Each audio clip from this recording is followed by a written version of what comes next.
The UN High Commissioner for Human Rights, Volker Turk, voices his deep concern over the high and continuing number of arbitrary detentions, as well as disproportionate use of force reported in the aftermath of the presidential elections in Venezuela, and the resulting climate of fear.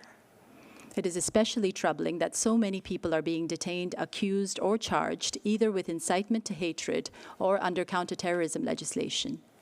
Criminal law must never be used to limit unduly the rights to freedom of expression, peaceful assembly, and association.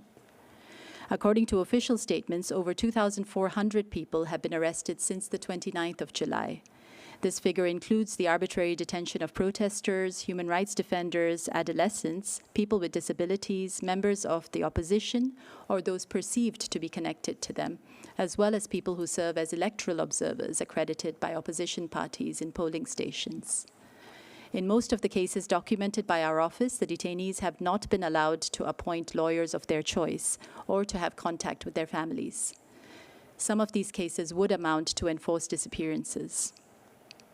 The High Commissioner calls for the immediate release of everyone who has been arbitrarily detained and for fair trial guarantees for all detainees.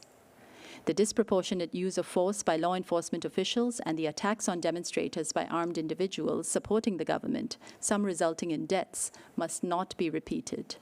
All deaths in the context of protests must be investigated and those responsible held accountable in line with due process and fair trial standards.